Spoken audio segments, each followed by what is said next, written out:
Hi everyone, my name is Dave McKeown and I want to welcome you to your Bitesize episode today of the Church Explained podcast.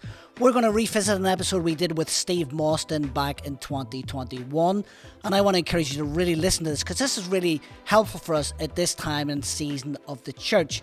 Steve shares some amazing insights of how we can connect new people into the life of the church. So we hope you enjoy and we'll see you soon. Go ahead, Nathan. Yeah. So what are some of the important things or the focuses that we should have when it comes to new people coming into church, coming into the life of church? Look, there's three words I always think are really important when it comes to new people. And it's these three words: celebration, assimilation, and activation. Right. They're good words, those. So the first one, if I just kick off the first one, I think it's really important that we celebrate new people. We acknowledge them. I don't know whether you've ever been on holidays to a church and you go in and nobody speaks to you. Yeah. Now, the service might be exceptional, the preacher might be phenomenal, but you'll never go back if nobody acknowledges you, or even better, celebrates you. I remember hearing an Oprah Winfrey interview, and they asked her about, of all of the shows that you've done, Oprah, what was the one life-defining lesson? And she, very surprisingly, she talked about a psychologist that had done some research on parenting. And they said that when a child walked into a room, they were looking to see that they were acknowledged and celebrated by their parent. And if the parent would look at them and, "How are you?" and smile, they grew up with a healthy sense of identity. If they just ignored them, they grew up with insecurities. So I thought, wow, what an amazing thought that that's of all of the great world leaders that Oprah has interviewed, that's the one thing she took away. And it made me realize every person is looking to be celebrated. Yeah. Every person that's new to your church is subconsciously asking this question: did you actually notice me? Did you see that I was here? Or do you just treat me as a number in your system? So what are some of the ways that churches can celebrate a new person? Some of the practical ways is making sure they get a great welcome as they walk in. I know you guys have been really intentional on this. People at the door, people in the foyer, people as they walk into the auditorium. We used to have spotters who adopt a row in Hillsong, welcoming them into their seats. So I think that's really important. Then when the service starts, acknowledging new people. When the MC moment comes, acknowledging them again. When the preacher starts, acknowledge them. If someone makes a decision. So we would aim to acknowledge new people 3 or 4 times just in the service. Wow. We'd give them a red bag with gifts. You know, different people have different ways of doing it, but the delivery mechanism is up to you. The principle is celebrate new people, acknowledge them. So I like that idea, celebrating new people. We'll get on to the other words in a moment. So just trying to think of that, because that sounds like a system really, doesn't it? You know, do you think churches need to have some sort of system? Doesn't matter what size they are, but do you think they need a system? Look, I think before the system comes the culture. I like that. And the value. Yeah. Because you can have all the systems in the world, but if your heart doesn't beat for new people, if you're not passionate about new people, it doesn't matter what system you've got. People will sniff it. All right? I go running with John Norman, and every now and then a dog will appear, and I hate dogs. Because I went door to door knocking when I was 13 for Jesus, and a little dog came out and bit my ankle. So since then, I've never liked dogs. So now, whenever I go running, if there's a dog, they'll run past John and start barking at me. They can sniff it. Yeah, exactly. Sniff it They out. can tell. And I reckon new people can tell whether we actually really value them and are interested. It's not about the system. So you could have all that system, as you say, but actually if there's no heart in that system, Heart and it's missing the point. And value. One thing I love about John Norton, I mean, he's called it Soul Church for him. He is passionate about souls. Yeah. And I've said this a number of times. I feel really challenged by him. He's a chaplain in the club, Norwich City Football Club, and he's literally had half of the playing staff, most of the management team on the front row stood with him. So when you stand up and you preach and you see someone who's playing in the Premier League, you become much more aware of new people. Are we talking about Norwich? Yes. Norwich aren't in the Premier League. Well, they were last year, and they're going back this year. Just correct it quickly. Correct it. Wipe that out. But do you know what I mean? It's the principle. And when was the last time you, as a church leader, brought someone new to church? Because you see it through different eyes. You see it about as being more than a system. You notice when somebody acknowledges them and spends a bit of time and has the conversation. So I think the cultural value comes first, then the system has got to back it up. Wonderful. So the second word was assimilation. Assimilation. So that's probably more where you've got the system, and that can be, it can be a million different ways of doing it. At the moment, we're experimenting with something in Soul Church.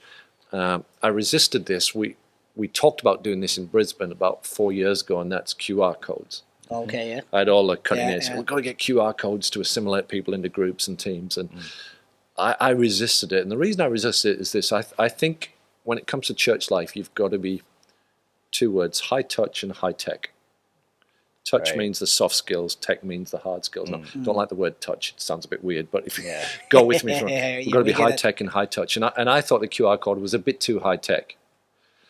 Whereas now, because of COVID, everyone is used to whipping out their phones and scanning a QR code. Yeah. So at the moment, we're going to stick these QR codes on the back of the chairs because we've been using them to check in to church, and now everyone's familiar. So now, just to make it easy for people that want to get acknowledged but don't necessarily want to go to a welcome lounge, we're going to stick QR codes on the back of chairs. Hey, if you're new, why don't you just scan your code? Yeah. That way we know that you're part of our church. So high tech, high touch. And I think that it comes into a relevancy as well, because I think we'd have to teach a lot of our church how to use a QR code, whereas now we don't have to do that. And it's part of their life. Exactly. Part of their life. So they're so used to it that actually it's something that we're able to use as well. Yeah, exactly right, Nathan. It's interesting you talking about, obviously, that celebration.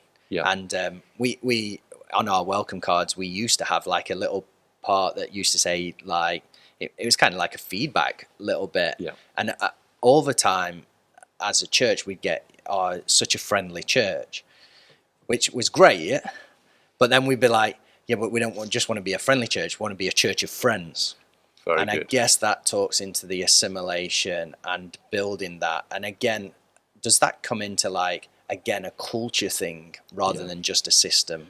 I really do think you've hit on it there. It's that value of, when you come to church, do you just talk to your friends, or do you ever talk to anyone that's new? So we call it PSG, a pre-service gathering, where we gather all the volunteers. And John will often come in and say, guys, we all know each other. When you spill out into the foyer, it's now about talking to someone that's new, someone that looks different to you, someone that smells different to you. Let's make sure our mission is to love on people, care for them, connect to them. So I absolutely agree. It's a cultural value. Yeah, so you got to be intentional about that sort of stuff, 100%. Don't you? Because if people are so used to being in a group, there's got to be something where we're encouraging them to get out of that group and just having that conversation with somebody. Yeah. So let's try and draw this out a little bit, because we've touched a little bit about this idea of have things changed within church in the sense of welcoming new people.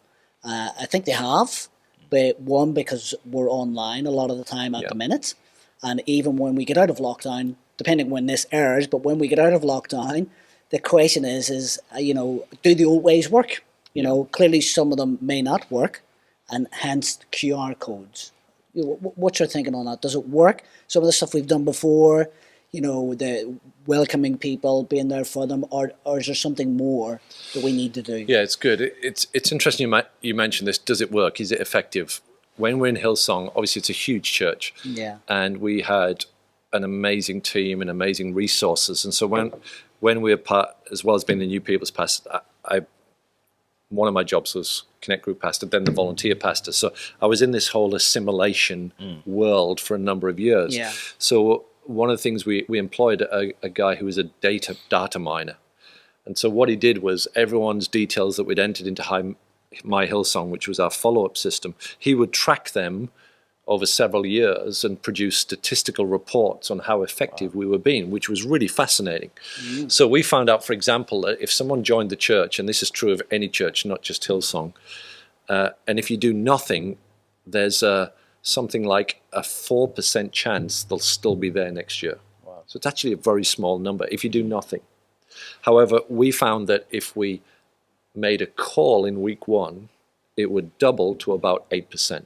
So just explain Just that a little single call. So they're in church. Yeah. Someone acknowledges them, gets their details on a card. Okay. Card gets entered, and Like a phone leader call, email, calls something. them. Yep. So statistically, we could prove that there's an 8% chance that they'd be there. Now, here's the interesting one. If you got them in a group within the first 6 months, you got them into relationship, the statistical chance that they'd be there, guess what it would be? Come on, have a guess, boys.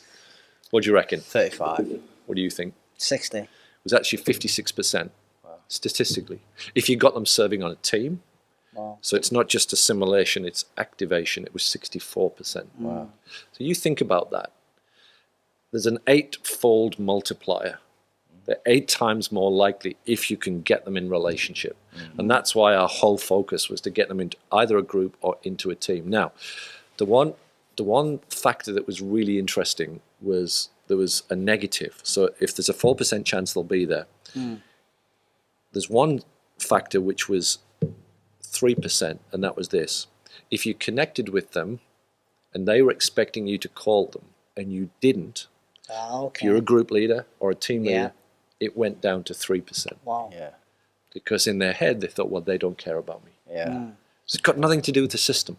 No. Yeah. Everything to do with when the kid walks in the room, does somebody see them? Yeah.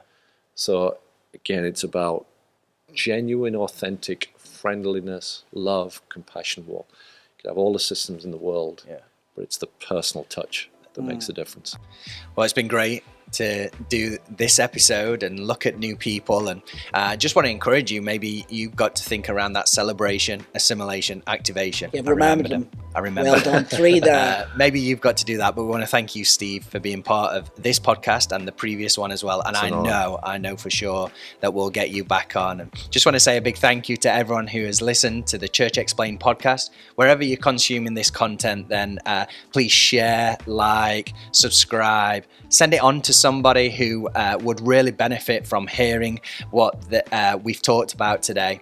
Plus, I also want to point you towards our icon.church/open, Icon Open, where there are free resources for you as a church. It's been great to be together today, and we can't wait to join together for our next episode of the Church Explained podcast. We'll see you soon.